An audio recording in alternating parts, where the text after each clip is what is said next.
महाप्रभु श्री चरणारविंदे अनंत कोटि प्रणाम प्रणिपात समर्पण पूर्वक समस्त आचार्य गुरुजनेर श्री चरण बिन्दुके वंदना करब। नित्य वृंदावनेर नित्य स्वरूपेर चिंतन करत এই ব্রজবীথিকায় শ্রী শ্রী রাধা মাধবের ললিত নিকুঞ্জে অদ্ভুত ভরে লীলারত সেই শ্রী শ্রী রাধা মাধবের শ্রী চরণারবিন্দে অনন্ত কোটি প্রণাম জানিয়ে আমরা আমাদের আজকের ষষ্ঠ দিবসীয় श्री श्रीमद् भागवत महापुराण तार कथार आस्वादन करब। गतकाल के आम्रा श्रीमद् भागवते कथा प्रसंगे आस्वादन करलाम श्री गिरिराज धारण लीला। भगवान जखन देखले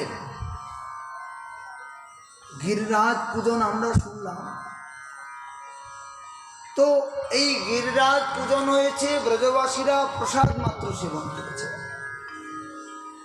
ইতিমধ্যেই মুষলধারে হাতির সুরের মতো এত মোটা মোটা এই বৃষ্টি ফোঁটা পড়তে লাগলো, মনে হয় প্রলয়কালীনেও এত ভয়ঙ্কর রূপ ধারণ করে না।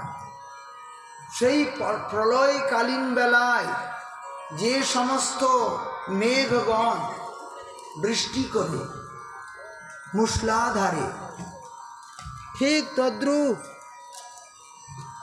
বৃষ্টি হচ্ছে। তার কারণ দেবরাজ ইন্দ্র কুপিত হয়েছেন। দেবর্ষিপাদ নারদ ওনাকে জানিয়েছেন, আপনি কি ভাবছেন ব্রজবাসীরা আপনার পুজো দেবে? হে দেবরাজ, আপনি বোধহয় জানেন না সেই ব্রজবাসীরা পুজোর আয়োজন তো করেছিলেন, কিন্তু ওনারা পুজো আপনার করেননি, করেছেন গিরিরাজ মহারাজের। তাই কৃষ্ণ সাধারণ একটা বালক, সেই বালকের কথা শুনে আর এই রকম করে দেবরাজ ইন্দ্রের অসম্মান। বেশ, তাহলে দেখি। দেবরাজ ইন্দ্র কুপিত হয়ে গেলেন। দেবরাজ ইন্দ্র সমস্ত মেঘগণকে আহ্বান করে বলে, যাও ব্রজমণ্ডলকে ভাসিয়ে দাও, ব্রজমণ্ডলের একটা পিপিলিকাও যেন জীবিত না থাকে। যাদের সহায় রূপে স্বয়ং ভগবান যাদের সঙ্গে লীলা করছেন, যাদেরকে এত কৃপা করছেন, তাদের সাধারণ ইন্দ্র আর কি অনিষ্ট করবে?